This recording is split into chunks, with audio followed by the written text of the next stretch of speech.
Добрый вечер. В эфире программа «Открытый вопрос», в которой мы обсуждаем актуальные темы, которые требуют некоторого пояснения. И мы надеемся на то, что в нашей передаче, именно в передаче «Открытый вопрос», мы получим ответ. Не всегда это получается, но мы всегда с надеждой смотрим на наших гостей. Итак, сегодня у нас в гостях Аристава Ахра, замминистра экономики Республики Абхазия. Беслан Свинария, депутат парламента, заместитель председателя комитета по бюджетной политике, кредитным организациям, налогам и сборам. Беслан Эшба, руководитель общественной организации Абсадгил. Вы знаете, дорогие друзья, вот готовясь к этой передаче, я заглянул, естественно, в интернет, и там много чего описывается о том, что происходит у нас в экономике. Точнее говоря, совершенно кардинальные присутствуют такие мнения и представления. Но я бы хотел, вот, чтобы с самого начала вы как бы представили свое мнение, может быть, свой взгляд на то, что собой сегодня представляет экономика Абхазии и в каком она состоянии находится. Для того, чтобы мы от общего потом могли перейти уже к деталям.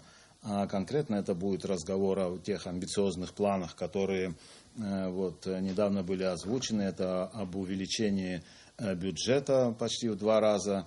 Это о тех инициативах, которые идут от власти и от общественных организаций. Обо всем об этом мы поговорим. Но прежде я бы хотел, чтобы вы как бы дали характеристику тому положению, в котором находится сегодня экономика Абхазии. Я думаю, мы по-абхазски начнем, я самый младший. Не, как замминистра экономики, прям тебе вопрос, это в первую очередь. Слушаем вас, Ахра. Ну, я считаю, что экономика Абхазии можно состояние характеризовать как устойчивый рост. У нас об этом говорят все цифры. У нас рост экспорта, рост промышленного производства в разы. У нас рост импорта, у нас рост товарооборота в целом. То есть все эти цифры говорят о том, что идет устойчивый экономический рост. И это стабильно уже 3-й квартал. Ну, то есть вы хотите сказать о том, что наша экономика, она уже находится в таком состоянии, когда можно говорить о ее перспективе как о устойчивой экономике? Вот до сих пор все время я так не могу, конечно, сказать. Есть фактор. Да, у нас дело даже говорили о том, что у нас даже и экономики, собственно говоря. У нас наша экономика открыта. На нашу экономику влияет множество факторов, включая международную обстановку, включая валюты, и курсы, и курсовые разницы. Все это, естественно, мы, да, маленькая страна, но мы часть все-таки мировой экономики, мы торгуем со многими странами мира, мы зависим от того, что в мире происходит, поэтому, ну, так факторы сложились, ну, что экономика Абхазии от этого пока выигрывает. Понятно, что это процесс не будет вечно длиться. Я думаю, что это еще продлится около 1,5 лет. Нам просто надо из этого извлекать грамотно, путем реформ, выгоды, которые сейчас нам предоставились. Ну, в рамках нашей передачи, конечно, очень трудно дать такой подробный анализ того, что собой представляет и экономика, но все-таки хотелось бы вот услышать некоторые такие ваши аналитические представления, возможно, даже несколько суровые, о том, что собой представляет сегодняшнее состояние экономики, без каких-то ссылок на то, что будет сделано в будущем. Намек на общественную организацию. Вопрос. Беслан, да. Спасибо. Значит, я считаю, что вопрос непростой. В самом деле он требует внимательного изучения многих направлений, которые работают сегодня в экономическом плане у нас в стране. Я бы, наверное, тоже назвал бы, что экономика сегодня растет, но не назвал бы этот этап устойчивым. Потому что действительно, как было сказано, много факторов влияет на это дело. И здесь нужен очень внимательный и детальный подход для того, чтобы правильно оценивать риски, чтобы сохранить и наращивать темп роста. Поэтому вот хотелось бы действительно в рамках этой передачи, может быть, еще там далее будут встречи, говорить и вести диалог на ту тему, какие меры, какие законы, какие нормативные документы нужно, значит, принимать для того, чтобы ухватиться и дальше развивать нашу экономику. Обязательно. Вот, так давать оценку, знаете, я бы сказал, что неоднозначная, потому что, в принципе, с одной стороны, как рапортует правительство, я уже говорил в отдельных интервью, типа рост есть, значит, бюджет выполняется, хотя и я перевыполняется. здесь... Перевыполняется, да, но я здесь хотел бы уточнить, потому что бюджет не состоит только из абхазской части, он состоит еще из российской финансовой помощи. И в целом-то бюджет не выполняется, надо признать этот факт. Но то, что наши власти стараются его выполнить хотя бы в абхазской части, этот фактор присутствует и есть возможность роста в этом плане. Есть факт, есть цифры, есть. Будет время отчета за 9 месяцев бюджета. Там, я думаю, что мы все увидим эти показатели. На что ссылаясь, как бы мы можем уже точно и откровенно говорить, что да, по факту это состоялось. Вот. Но есть еще и другие факторы. Допустим, если бы российская помощь поступила вовремя и включилась бы, как бы сказать, в экономический процесс наш, то показатели бы наверняка были бы более выше, чем сейчас, да? Вот. Но сложно говорить, почему этого не происходит. Может быть, кто-то это скажет. Вот. И еще один фактор. Те экономические проекты, которые были представлены ранее Министерству экономики для их реализации за счет российской финансовой помощи, инвестиционной составляющей, о которой я говорю, которые тоже пока на уровне рассмотрения или где находятся, тоже, может, нам объяснят, когда можно будет ожидать реализацию этих проектов. Или в техническом плане задержка, или в чем-то еще. Это вы имеете в виду закон об инвестициях? Нет, не закон. Те предложения, которые приняты Министерством экономики, не для того, чтобы их рассматривал Центральный банк.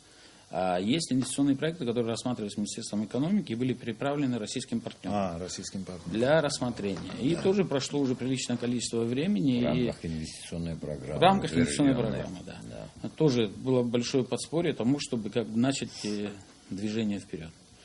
Поэтому, моя оценка вот такая, неоднозначная. Да, рост есть, но я не сказал, что он устойчивый. Беслан, теперь вам предстоит подвести такой итог точного и беспощадного диагноза состояния нашей экономики. Так получилось, что в данной ситуации, конечно, моя миссия относительно других более скромная, но в то же время, я, наверное, в роли здесь амортизатора должен выступать, между официальной властью, мы не на ринге. Не, я в том, в хорошем смысле. Мы в диалоге. В хорошем смысле слова. В хорошем абхазском смысле, да. Если, сейчас вот здесь и уважаемый Ахра привел определенные цифры, назвал, подтверждающие, что в какой-то степени такая стабильность в экономике присутствует. Уважаемый Беслан с этим согласился. Но для того, чтобы попытаться оценить, на самом деле надо по многим параметрам оценивать. Меня в первую очередь, сейчас я этих данных, к сожалению, не имею, хотелось бы знать соотношение импортно-экспортного баланса.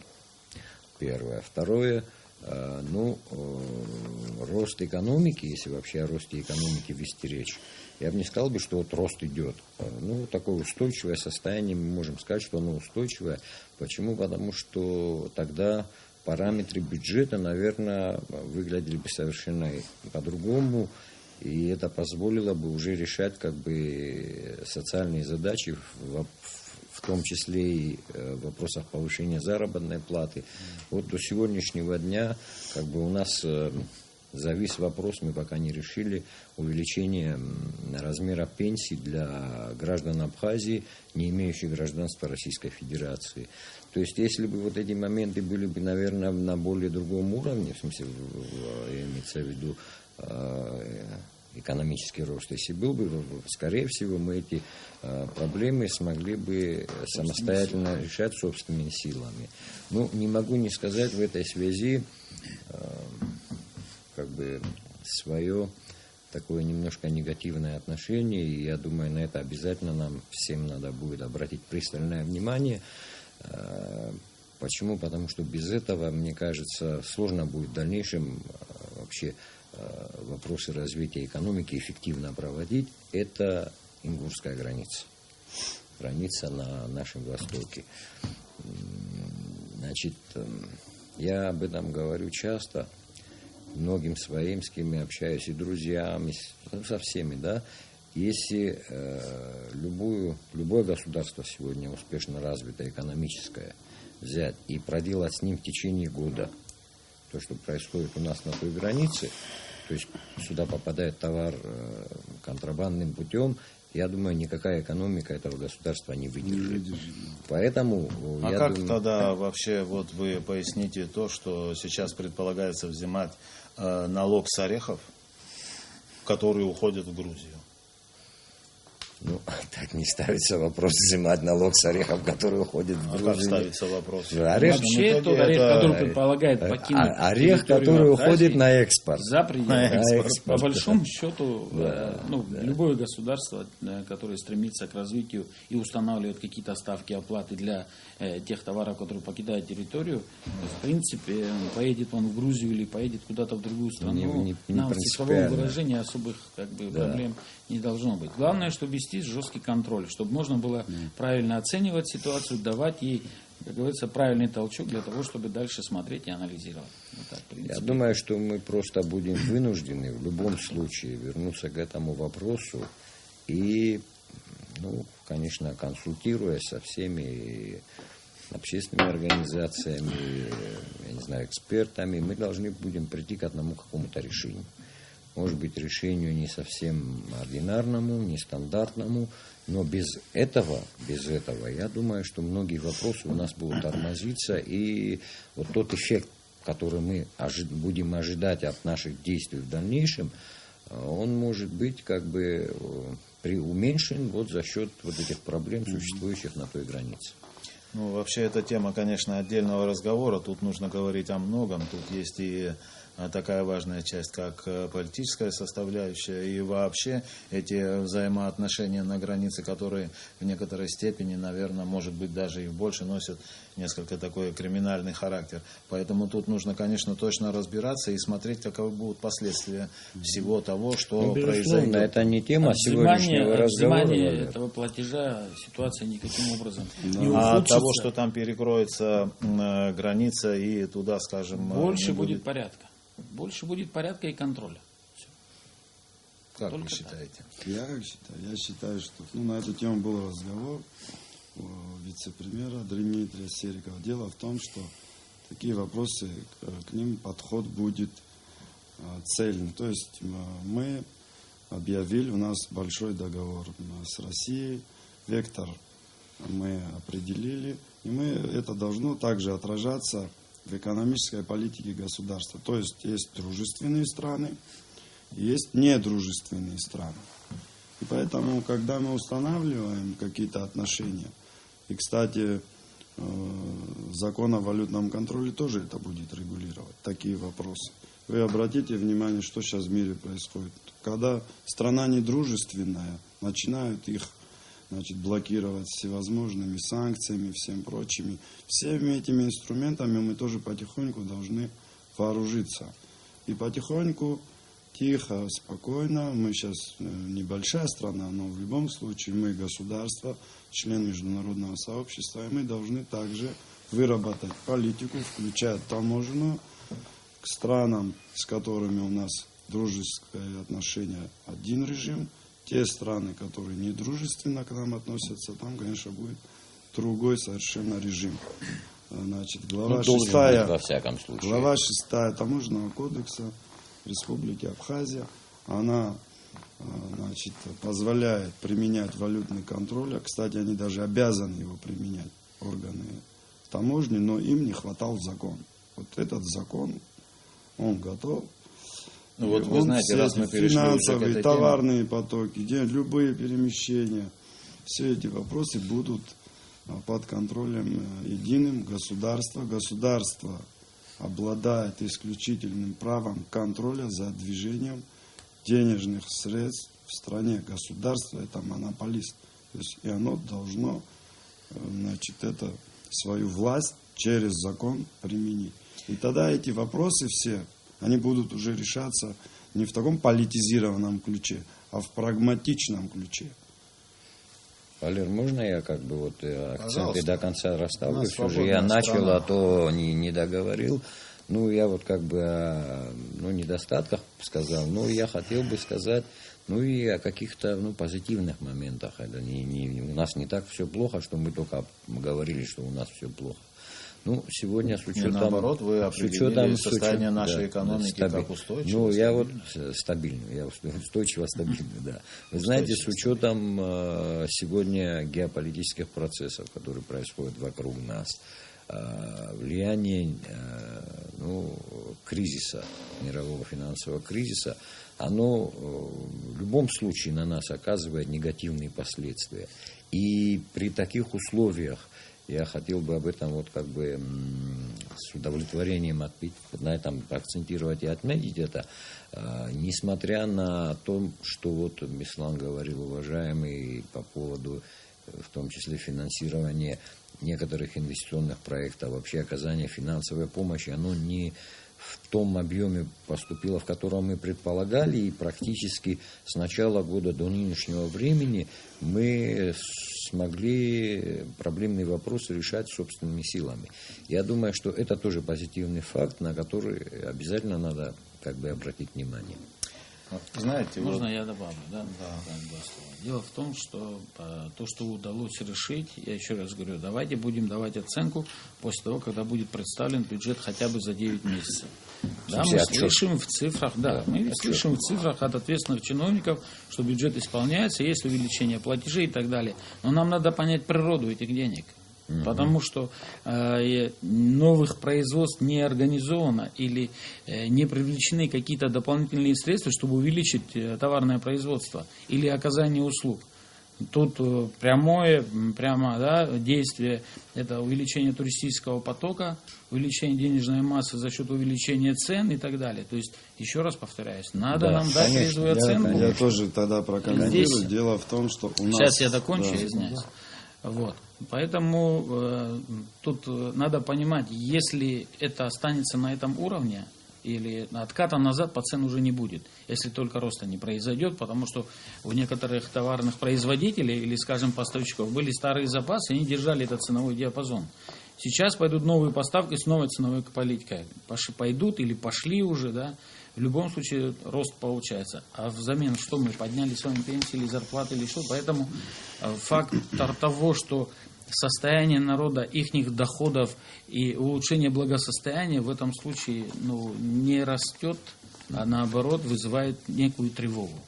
Да, поэтому здесь надо смотреть очень внимательно и смотреть, какие меры надо предпринять для того, чтобы были какие-то адекватные и параллельные вещи происходили с внутренним финансовым состоянием нашего населения. А вот давайте мы как раз сейчас и перейдем к тому, что нужно предпринять и что собой представляет вообще в ближайшее наше будущее реформы в экономике. Вот вы только что говорили о валютном контроле, о законе о валютном контроле, который он должен как-то повлиять на улучшение, в общем-то, экономической ситуации. Там связки идет, оба скажут. Да, но тогда мы давайте продолжим и дальше. Вот по вашей же инициативе правительства выдвигается реформа налога на добавочную стоимость. Поясните нам вкратце и нашим телезрителям, чтобы мы знали, что это собой представляет и какая выгода от этого, в общем-то, гражданам. Хорошо, я просто хочу также прокомментировать. Дело в том, что у нас ведется, конечно, не в том виде, каком бы хотелось, но все-таки статистический учет идет. Где рост? У нас рост в промышленном производстве почти в 2 раза. Кто-то закупил оборудование, как винзавод Сухумский, кто-то расширился, кто-то расширил контрактные поставки, кто-то получил заказы.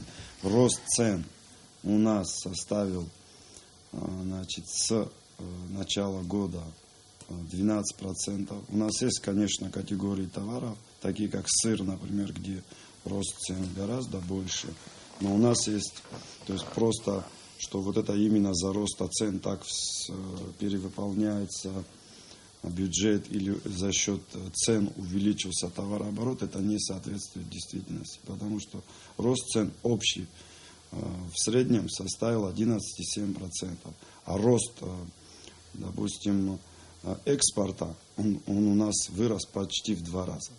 Он по Вот я сегодня звонил, значит, на 13 число у нас экспорт 3 миллиарда 80 миллионов.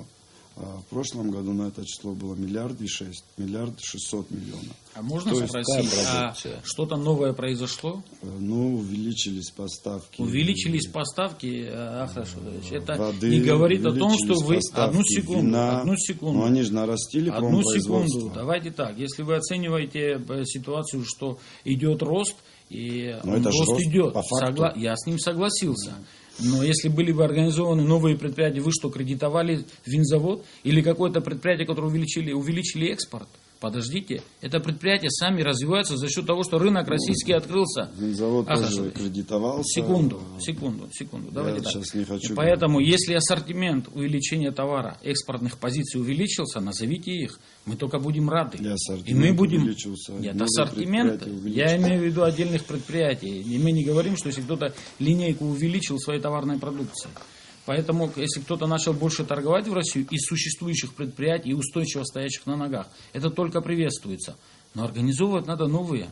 Понимаете, сегодня рынок так сложился в России, главное удержать эти позиции, потому что за российский рынок борются многие страны вокруг всех. Можно я скажу? Поэтому... Да, вы уже констатируете факт 11,7%. Я с этой цифрой не согласен, или в районе 12%. Я считаю, пожалуйста, что увеличение... у меня все цены, начиная с апреля. Масло, молоко, сыр, сахар, мука. Тут больше 20 позиций. Говядина. Вот в апреле мясо стоило 320 рублей, сейчас стоит 340 рублей. То есть это же не в 2 раза цены выросли. А мы не говорим, что в 2 раза цены выросли. Я сейчас свою мысль доскажу все-таки. Я безусловно, я согласен, что невозможно, понимаете, за короткий период. Речь идет не только о валютном контроле или об НДС. Мы хотим переформатировать налоговое законодательство. И, значит, у нас вообще нет закона о валютном контроле. Это новый закон, это новая система. И будет и отчетность, и все прочее. Вот я вам приведу простой пример. У нас промпроизводство 2,9 экспорт 3. То есть это о чем говорит? То есть согласно, сдают все предприятия отчеты в налоговую. Налоговая висит цифра, условно скажем, в районе 3 миллиардов. Не условно, а приблизительно. Таможня фиксирует экспорт тоже 3 миллиарда. То есть так один квартал, второй квартал, сейчас третий. Это получается, значит, все, что в Абхазии делается, продается за границу. Это о чем говорит? Это неправда. И вот эти вещи государство обязано все взять под контроль. Да, для чего нужен? То есть будет единая база данных у банка Абхазии, налоговой, таможни. То есть сейчас что происходит? Да, таможня дает информацию по импорту в налоговой. Но обратной информации у таможни нет. То есть налоговая не дает таможне, налоговая не дает банку, банк не дает налоговой. То есть если точечно они какой-то запрос не дадут. Это будет все в онлайн-режиме.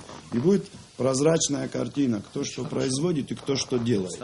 Это называется, это делается для того, чтобы выводить экономику из тени. Что касается работы органов власти, власть максимально воспользовалась, то есть создала условия, чтобы год прошел, и была стабильность. И, конечно, я согласен, бизнес отработал замечательно. Понятно, что когда идут миллионы людей, их надо принять, их надо довести, их надо накормить, их надо обслужить, их надо, все эти услуги оказать, и что наш бизнес с этим справился, не допустил никакого дефицита ни в топливе, ни в продуктах питания, ни в пассажироперевозках, ни в чем. То есть бизнес отработал на 5, здесь вопросов нет.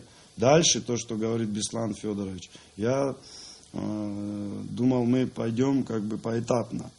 То есть мы поговорим о бюджете, о доходной части, о расходной части, где правительство собирается развивать этот небольшой успех, чтобы он был... Говорите, мы да, слушаем. Поэтому я думаю, мы как-то поэтапно пойдем. Что Да, касается поэтапно. НДС, Вот поэтому, был знаете вопрос. как, да, вот Что я хочу, касается чтобы мы налога, запланированное нами, да, чтобы да. мы осуществили. Как- То, что представляет собой ваши инициативы. Вы говорили о валютном контроле.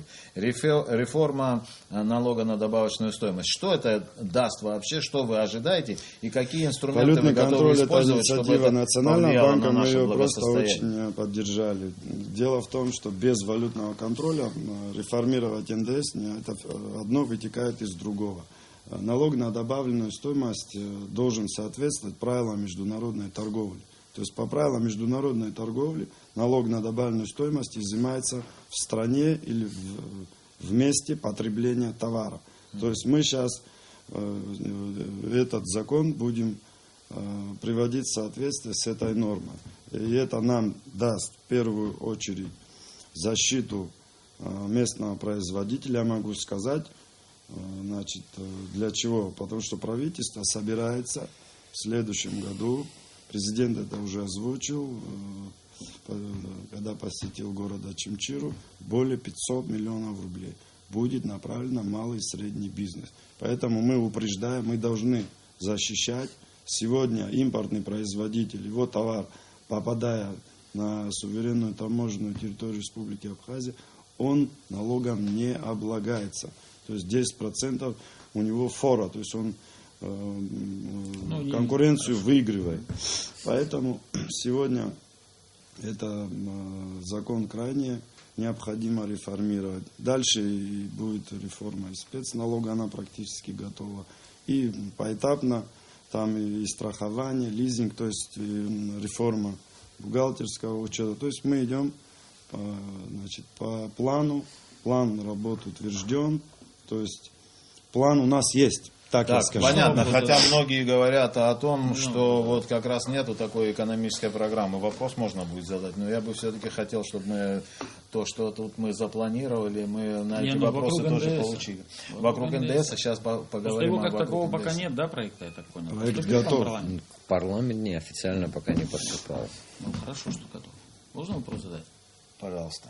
А Вы какая меня группа хлеб товаров? отнимаете. Какая группа товаров попадает по вашему проекту под ввозной НДС? На первоначальном этапе, я скажу, наверное, более интересно, какая не попадает. Это туда не попадет, естественно, жизненно важные медицинские препараты, туда не попадет перечень жизненно важных продуктов питания, то есть это там та же мука обязательно не попадет. Туда, значит, скорее всего, не попадет то оборудование, то есть сейчас вот все-таки то есть мы исключили, но есть мнение, что надо включить оборудование, которое необходимо для новых производств.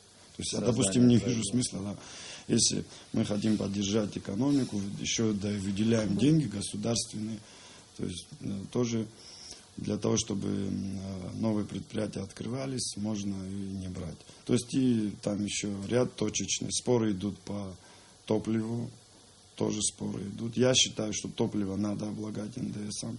2 миллиарда оборота на рынке нефтепродуктов и 100 с чем-то миллионов в казне, это очень мало. То есть в казне должно быть больше денег.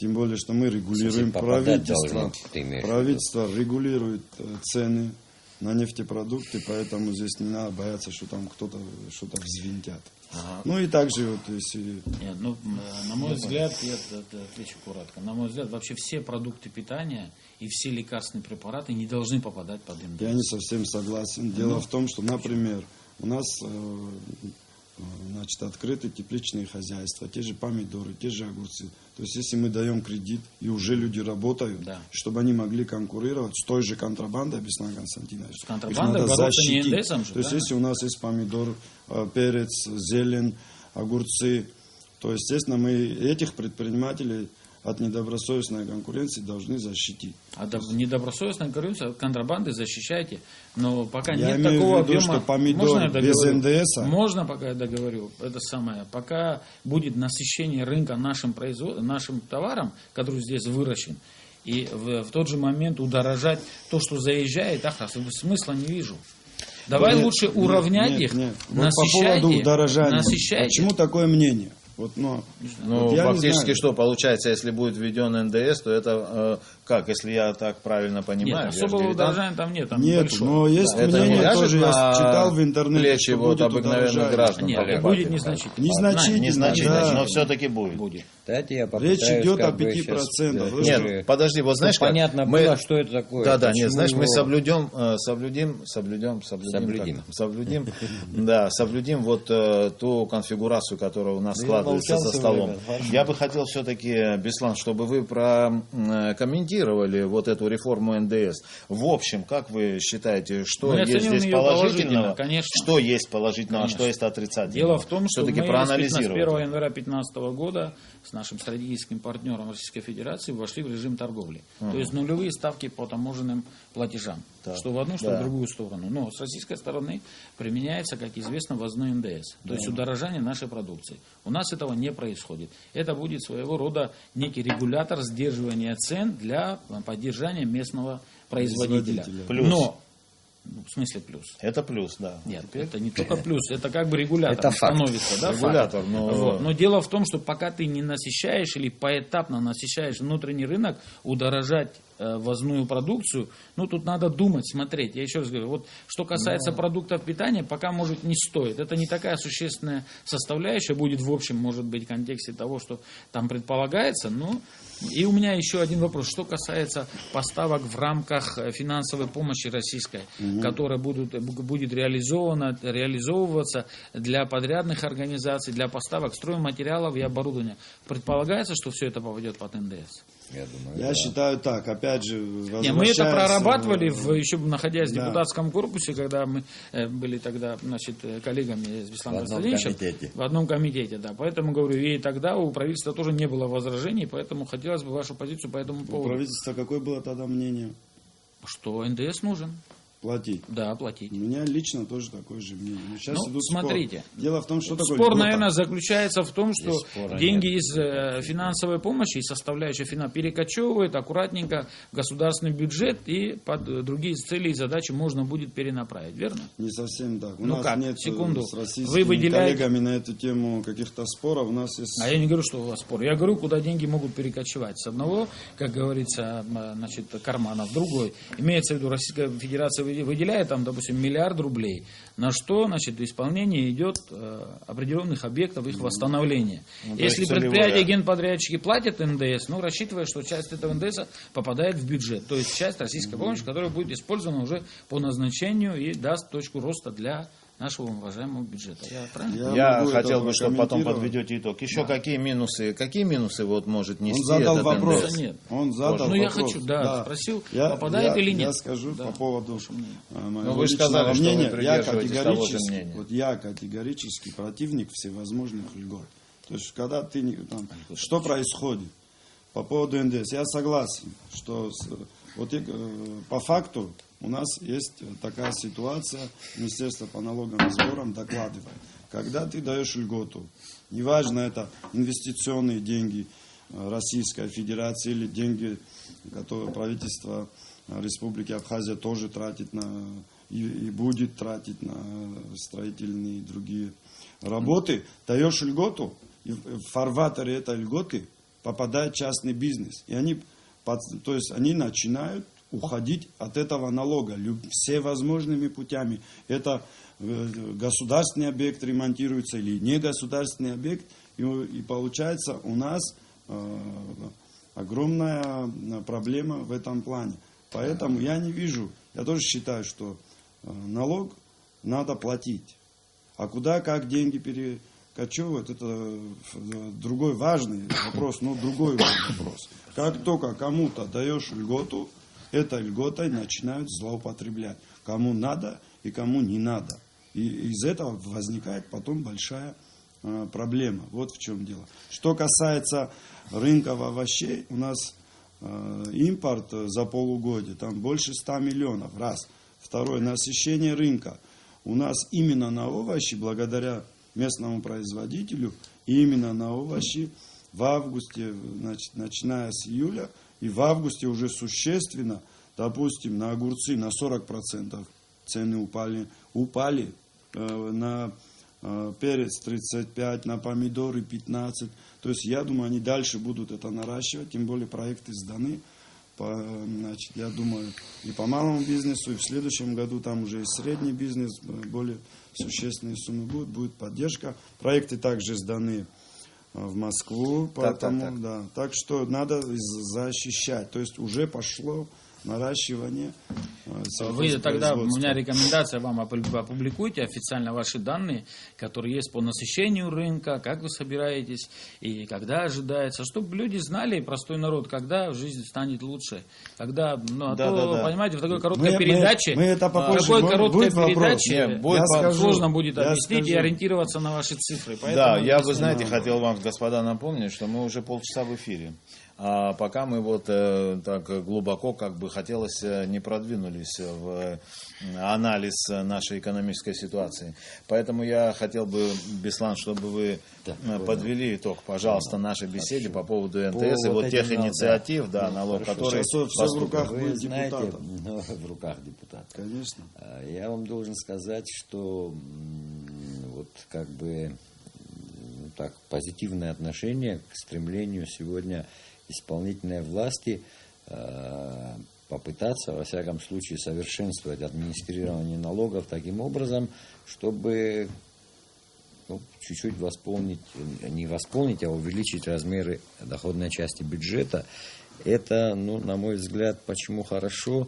Не знаю, мне, например, я об этом все время задумываюсь, и мне хотелось бы это видеть так, чтобы надежда у нашего народа не угасала, а наоборот, как бы надежда больше росла. С одной стороны. С другой стороны, вы знаете, увеличение бюджета, конечно, совершенно нельзя ставить знак равенства между развитием экономики и увеличением бюджета вот в этом случае. Почему? Потому что это сегодня правительство предпринимает, я так назвал бы это программу, минимум, что ли, или кризисную, вот для того, чтобы мы могли самостоятельно стоящие перед нами задачи решать по отношению к нашему населению. И в этом смысле, конечно, должно быть, я как понимаю, Беслан Федорович тоже представитель общественной организации, сегодня руководитель, и он как бы с пониманием тоже к этому вопросу относится. Я хотел бы по тем моментам, что у них между ними сейчас подходы различные, я попытаюсь расставить со своей стороны свое понимание, акценты. Лаконично. Да. Вообще налог на добавленную стоимость, само название говорит о его назначении. То есть добавленная стоимость предполагается, вновь вообще созданная стоимость облагается налогом. И в этом смысле существующее законодательство о налоге на добавленную стоимость, оно разбалансировано. Я скажу, в каком плане. То есть, если это вопрос касается производства или оказания услуг, то тогда произведенный продукт, вновь созданный, так скажем, или услуга оказанная, это тоже вновь созданный продукт получается, они облагаются налогом на добавленную стоимость. С нуля. В торговле же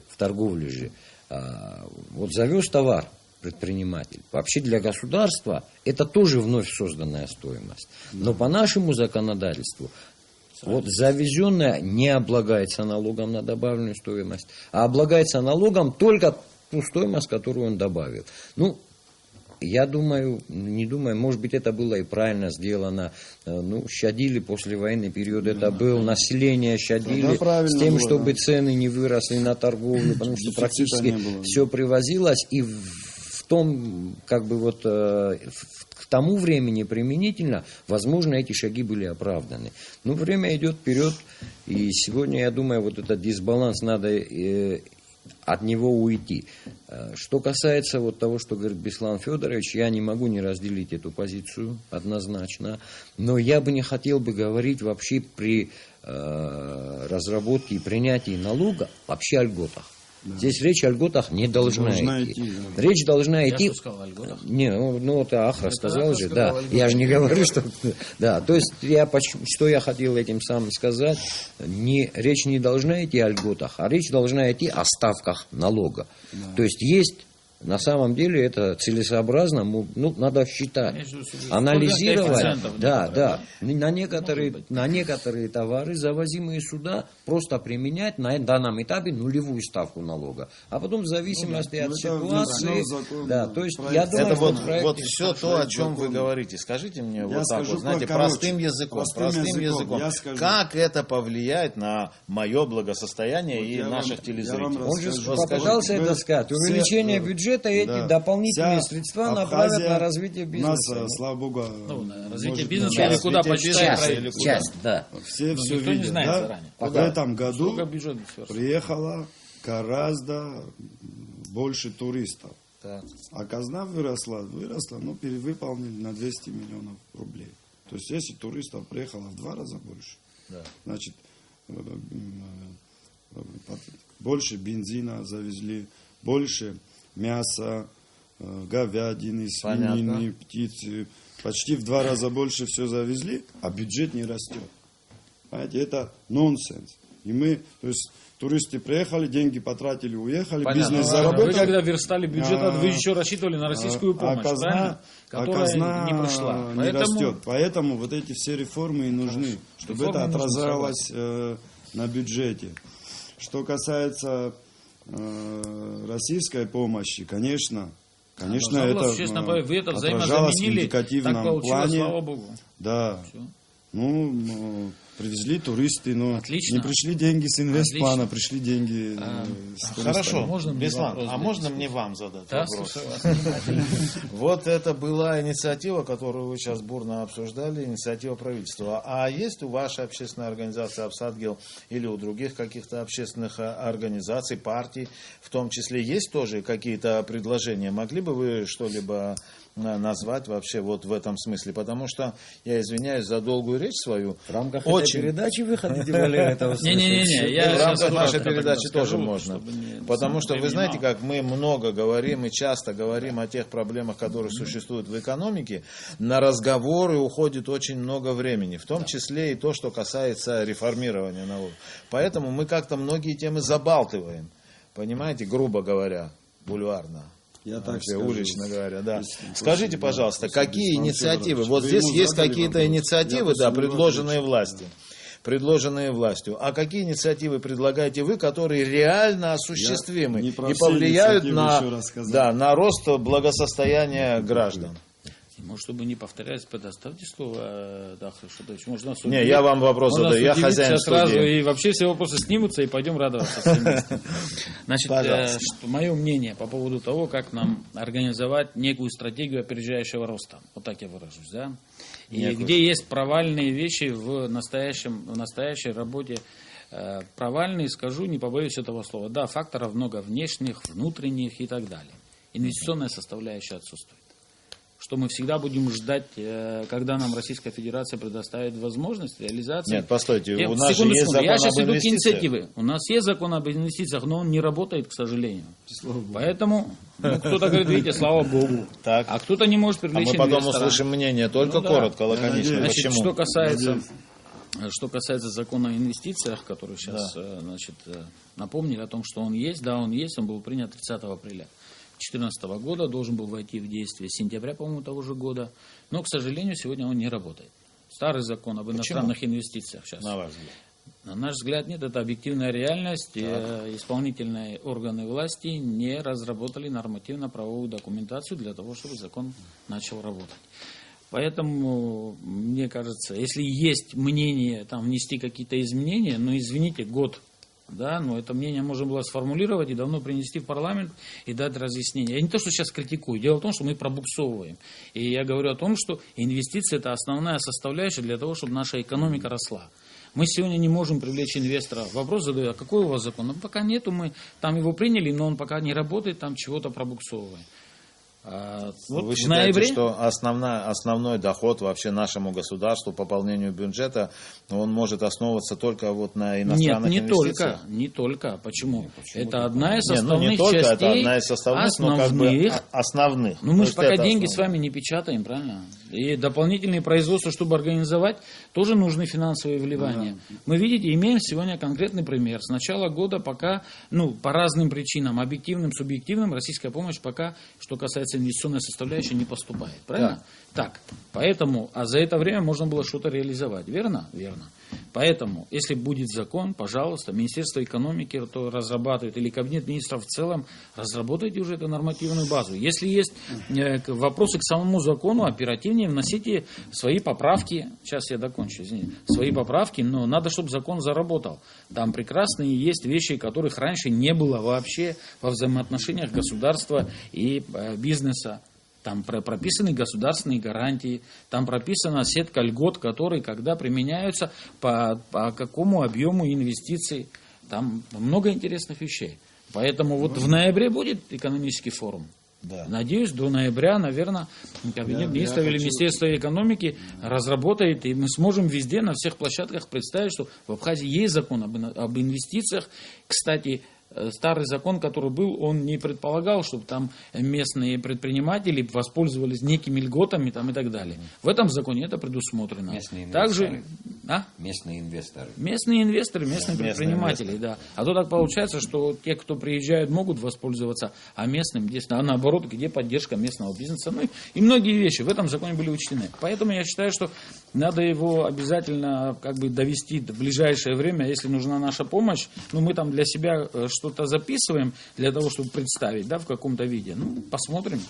Понятно. Надеюсь, прокомментируйте, пожалуйста, почему пробуксовывает принятие закона об инвестициях, на который рассчитывают. Я шире возьму ситуацию. Дело в том, что у правительства есть четкий план, свой взгляд. Можно ознакомиться с этим планом? Расскажу сейчас. Можно ознакомиться, где это висит? Здесь ты не расскажешь. Министерство экономики, я вам покажу. Вы давайте народу расскажите, какие у вас планы. Где-нибудь вывести на сайте. Не, подожди.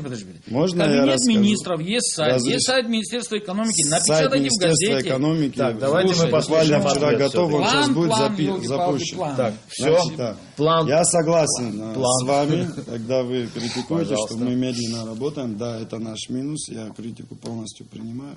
Правительству надо ускориться, работать более моторно и быстрее. Далее вопрос. Дело в том, что у нас такая картина сегодня.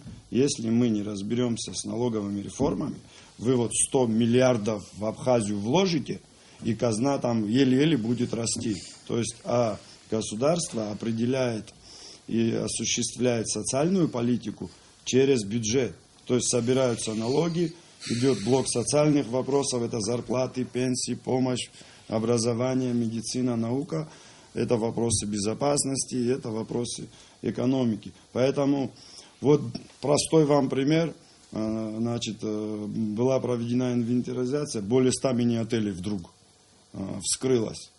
Понимаете? Если взять, возьмите 11, 12, 13, 14 год. Понимаете? Промышленность растет. А что они не были учтены раньше?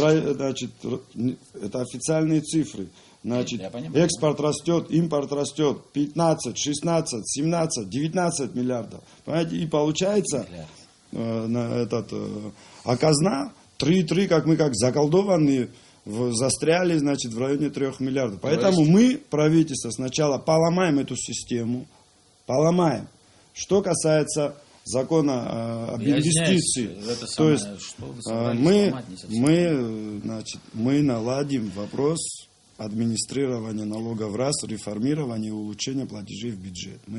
Все эти законы направлены, и еще реформа спецналогов. Вы администрированием налогом занимается Министерство по налогам и сборам. Вы при чем? Министерство по налогам и сборам. А вы что, от всего правительства говорите? В рабочих группах везде активно работало и все прочее. Это принципиальный вопрос, потому что люди требуют справедливости. А справедливость будет, когда все правильно и честно начнут платить налоги. У нас, кто хорошо знаком с экономикой, есть такое понятие, как разделение труда. Мы не можем учителя, чтобы бросили военные, ученые и идти все в бизнес. Кто-то учитель, кто-то бизнесмен, кто-то родину защищает и через казну, через налоговую политику государства осуществляет социальную справедливость.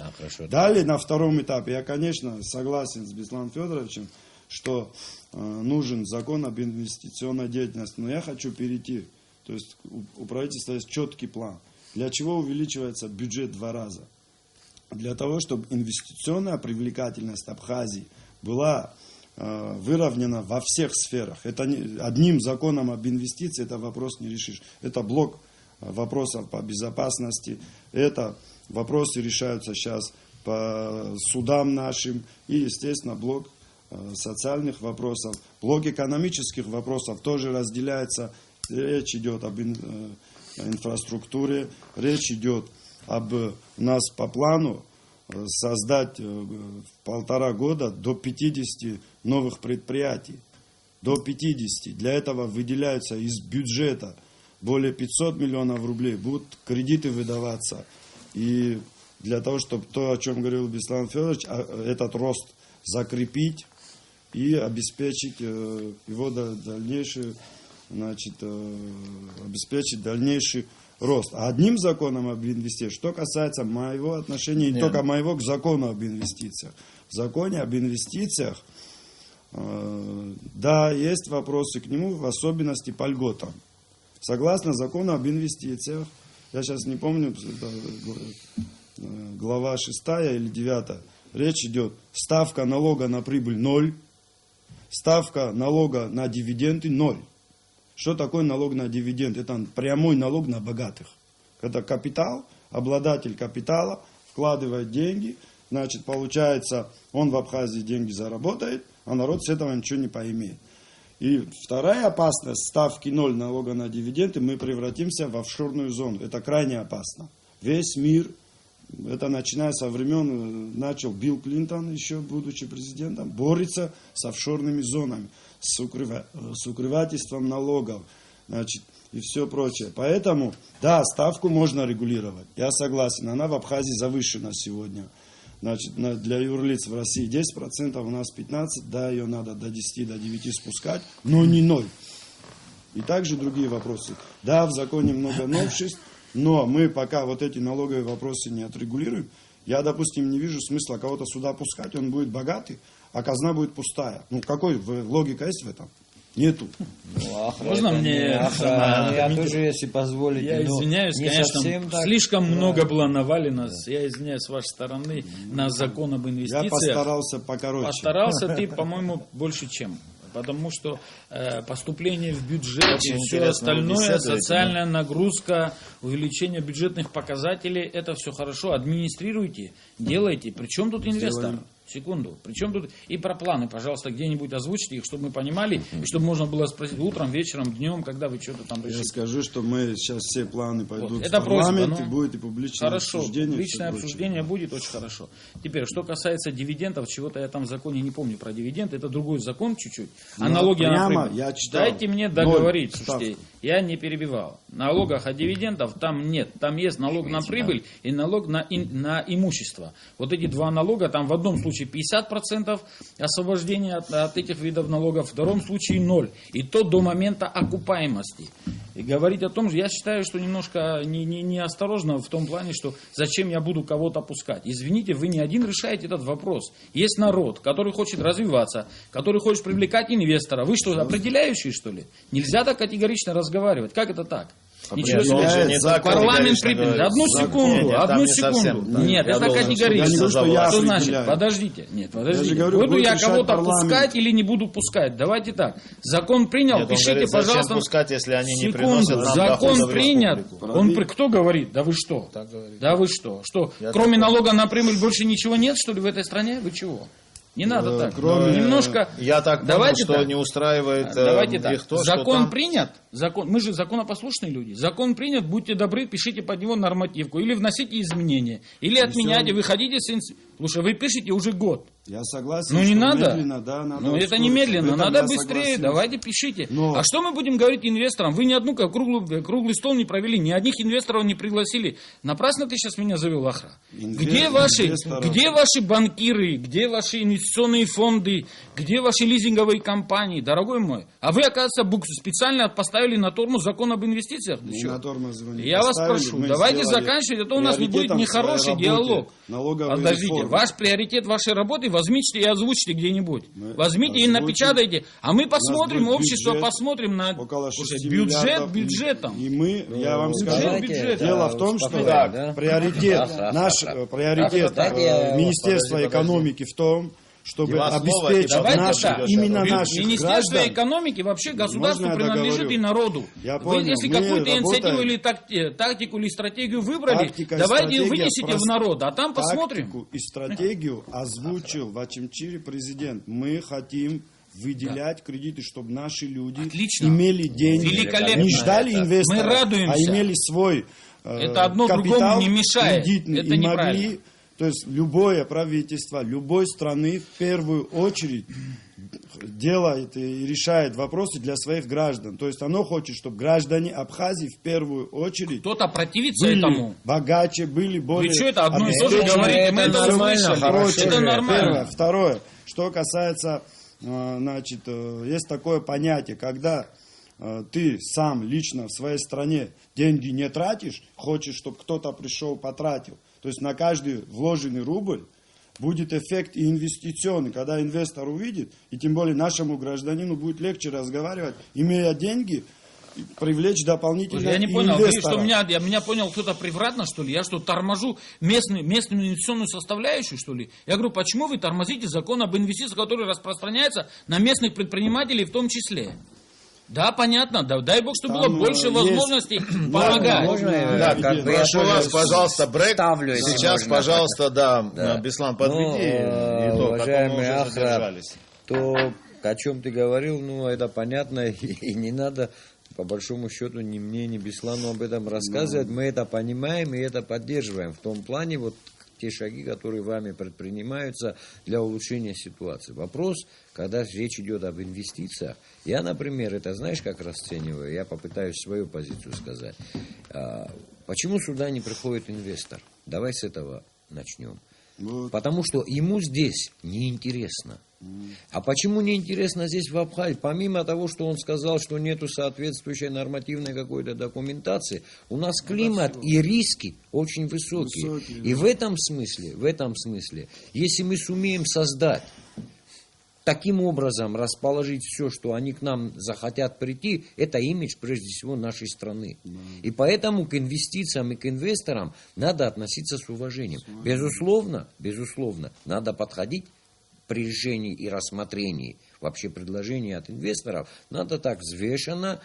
Ну, я, например, считаю, что то, что мы можем сделать своими собственными силами, как раз то, о чем ты говоришь, ради Бога, окажем содействие нашим сделать. Но есть вещи, которые мы сегодня не в состоянии сделать. Если мы будем как бы ждать времени, пока мы там самостоятельно что-то сделаем, мы вообще отстанем безнадежно от мира. Поэтому я думаю, что здесь, вот, может быть, и вот этих не было бы сегодня вот этого конфликта и спора, если бы, наверное, здесь не было. вопросы... Спор нормально обсуждаем, наконец-то. Если бы у нас была бы хотя бы, ну, давно она должна была быть вообще-то выработана стратегическая программа вообще развития государства. Да. Ее Так, нет. мы хотели поговорить об этой У программе, нас, но теперь уже времени я нету. хочу добавить обо всем говорить. к словам Беслана Федоровича, все-таки агентство открыто.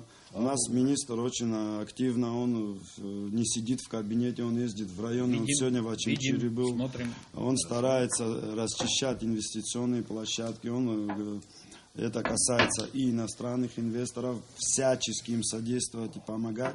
Но я согласен, что надо просто быстрее доработать инвестиционный закон, я здесь не спорю. Все, об этом мы уже говорили. Можно не возвращаться. Да, можно не возвращаться. Я хочу следующее сказать, уже идти ближе к завершению. У нас осталось всего 5 минут. Дело заключается в том, что, конечно, деньги нужно вкладывать, нам самим изыскивать какие-то средства и вкладывать в развитие экономики, и в том числе в те проекты, которые предлагаются вот нашим средним бизнесом, малым бизнесом. Вот. То, что идет разговор об законе об инвестициях, он в основном рассчитан на крупный бизнес. Да. Ну и на средний бизнес. Хорошо, соглашусь с вами. Дело заключается в следующем. Значит, я бы хотел, чтобы мы на оптимистичной ноте как-то заканчивали передачу нашу. Есть ли такие знаки, которые говорят о том, что действительно есть надежда на то, что наша экономика, она войдет вот в такое более-менее какое-то ровное состояние без особых потрясений и в конечном итоге повлияет как-то на рост благосостояния наших граждан. Все то, что делается, все то, что вы перечислили, специально мы об этом поговорили, это направлено на то, чтобы улучшить благосостояние людей. Но мы видим, что во многом, или может быть не во многом, я не специалист, присутствует какой-то эффект такого запаздывания. Вот, если я все понял. Есть, я уже но поэтому тут нужно как-то уже, учитывая то, что настроение в обществе тоже требует перемен и реформ, несмотря на то, что реформы, они не всегда как-то и одабриваются. Я сторонник их делать но... очень быстро, поверьте. Вот скажите мне, пожалуйста, была такая амбициозная вещь заявлена, мы говорили в нашей передаче, подведем итог. Значит, это есть вот хорошие знаки какие-то есть, то, что развивается наша собственная база, и она финансирует наших предпринимателей. Вот у нас на канале только что был сюжет, Беслан Барателя рассказывал о том, да, какие проекты уже выдвигались, шаги уже пошли, то есть какое-то движение в этом смысле пошло. Не все так безнадежно, как иногда пишут в некоторых изданиях. Вот скажите мне, пожалуйста, это амбициозная такая вот задача, которая была поставлена перед правительством, увеличение бюджета в 2 раза. Реальная эта вещь? Насколько она реальна и какие инструменты для этого существуют? Коротко, пожалуйста, я бы хотел, чтобы вы все высказались. Скажу, все сейчас будет в руках депутатов. Поддержат они планы правительства, у нас будет двойное увеличение бюджета. Президент озвучил 5 миллиардов 700 миллионов. Я считаю, что вот Беслан Федорович, например, задал вопрос, где какие группы товаров, какие ставки будут. Если депутаты, скажу так, максимально поддержат правительство, то бюджет может быть не 5,7, а гораздо больше. То есть вы считаете, что это реально, да, и реально. для того, чтобы осуществилась эта амбиция, да, это вот амбиция, есть такие инструменты, как ваши предложения. Что вы скажете по этому? Я скажу, фискальными методами увеличивать бюджет страны, только фискальными методами, это не путь. Я считаю, что надо привлекать дешевые и длинные кредиты, привлекать профильных инвесторов, писать отраслевые программы, включать туда финансирование мелкого бизнеса, среднего бизнеса, крупного бизнеса. И тогда даст это тот великий мультипликативный эффект, о котором все так говорят. Локомотив давно определен. Это туризм, правильно? И все, что вокруг него развивается. Вот тогда можно сказать, что экономический рост идет и пополнение в бюджет. А мы имеем ситуацию, да, в тени много денег обращается, много,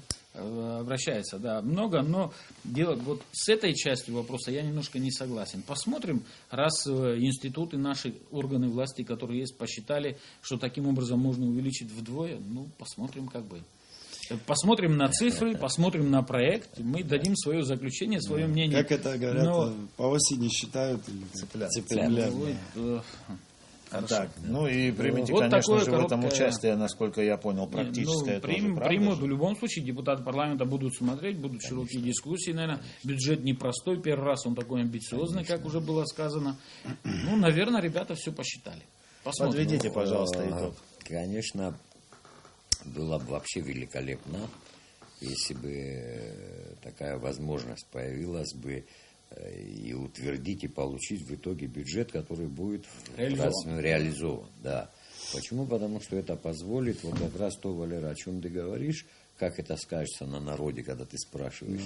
Вот тогда это может реально сказаться на народе. Почему? Потому что сегодня, в силу того, что я депутат, очень многие избиратели ко мне обращаются с проблемами. И эти проблемы в основном такого бытового характера. И зачастую, при обращении ко мне, я в городе нахожусь, я избран в городе был, обращаюсь в администрацию города, нету возможности, средств для того, чтобы эти вопросы порешать.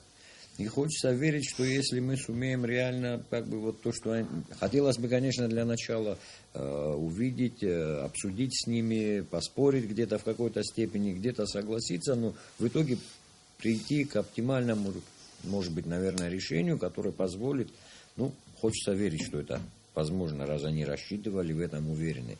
Но одно опасение с моей стороны есть, и я вначале сам об этом говорил, любые намерения и шаги, которые сегодня пытаются предпринять для увеличения, без решения вопросов, связанные с восточной границей, они у нас и с восточной границей, и с коррупцией, о чем мы должны были поговорить. Они будут пробуксовывать.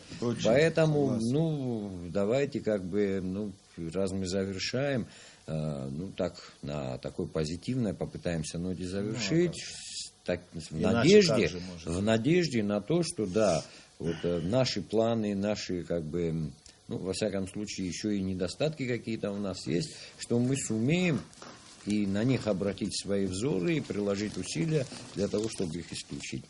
Хочется верить в лучшее. Но я думаю, что, вы знаете, вот сейчас мы некоторые знаки рассматриваем того, что улучшается или наоборот, что тормозится. Да, и, конечно же, каждый по-своему видит эти знаки. Они требуют некоторого пояснения. Знаете, для того, чтобы, вообще мы вот сейчас собрались, для того, чтобы дать какую-то картину обнадеживающую и вообще что-то такое, что поможет человеку выстоять. А для этого нужна ясная, четкая программа того, что собирается делать правительство, как собирается взаимодействовать общество. Планы есть. Планы есть. Где-то надо их лицезреть. Их нужно лицезреть. И не только их обсуждать, но нужно уже конкретно говорить о тех инструментах, которые приведут к эффективности работы правительства. Я хочу сказать, обязательно демонстрировать, чтобы показали еще помощь в какой-то степени им. Очень важный вопрос, я считаю, сегодня. И, конечно, это и расходная часть бюджета. Мы до этого не дошли. До этого не дошли. У нас все есть вопрос. Мы только сказали, что пришлете бюджет парламент, там все будет кредитование. Тема будет для следующих наших передач. То, что касается расходной части бюджета, об этом нужно будет, наверное, просто отдельно поговорить. Я просто хочу сказать о том, что потратить деньги грамотно, это тоже очень важно. Такое бывает. Наверное, раз в 10 лет, когда бюджет увеличивается в 2 раза, или за счет собственных средств, или за счет российских денег. Не совсем в 2, но процентов на 70. Крайне рационально, эффективно. Да, у нас 3 блока вопросов. Социальный блок, безопасность, экономика. И, конечно, так кажется, увеличили в 2 раза. Но когда ты здесь проблемы, там проблемы, понятно, что мы все сразу не решим. Но это шаг вперед, это бюджет. Вы уже начали рационально деньги. Тратить, уже начали такую тактику, да? Да, есть поручение. Например, хороший пример. По полный запрет пока фактически президента. Вот эти машины всякие дорогие, чтобы чиновники не покупали, мебели, все вот это билиберда. Ничего страшного. Можно на старых машинах поездить, можно некоторыми пешком походить. Я проблем не вижу. И на старой мебели посидеть. Сейчас главное тезис развития, экономика, кредитование, инфраструктура и все прочее. Хотелось бы увидеть все это в реальности. Покажите, пожалуйста, свои, а потом... Да, планы. И я вот, знаете, опять же возвращаюсь к теме знаков. То, о чем то, что хочет видеть хороший человек. Хороший человек стремится к тому, чтобы увидеть хорошие знаки времени. Отлично. Знаете, да. В общем, можно сказать, что хороший человек как раз и видит хорошие знаки. Тоже так можно сказать. На этой оптимистической ноте хочу закончить нашу передачу. Я надеюсь на то, что сейчас наступило время, когда идет уже некоторое продвижение с такой вот несколько затянутости и, я, может быть, грубо скажу, заволокичивания некоторых очень актуальных проблем. Мне кажется, с мертвой точки сдвинулись. И, скорее всего, в ближайшем будущем мы увидим те знаки, которые будут говорить о том, что все работают, и правительство, и общественные организации, и партии работают на то, чтобы нам, простым гражданам, среднему, малому классу, жилось более благополучно в нашей стране. Да, насколько будет убедительно правительство, настолько будут адекватные депутаты, я думаю. Да. Защищать свои цифры они должны, которые они представят в бюджете или в каком-либо другом проекте. Я хочу поблагодарить, во-первых, руководителя АПСАТГИ за то, что за поддержку реформы НДС. Это очень важно. Очень важно. Хочу поблагодарить за то, что... Мы что-то можем. Огромное спасибо вам за Пока участие. депутатам еще Спасибо. ничего не говорили. Да, я думаю, нашим телезрителям Сказали на позитиве закончим. кое-какой оптимизм, наверное, все-таки Лучше с мы депутатом смогли начнем. продемонстрировать нашим телезрителям. Я Как думаю, вы да. считаете? Будем Ну, надеяться работать на надо то, что мы много. сможем. Каждый день. Работать много. Теперь Скорость уже нужно добавляем. работать много и быстрее. Огромное спасибо. Будьте здоровы. Всего вам самого наилучшего и приятного провождения грядущих уикендов. Счастливо. Абзир Зерала. Взять.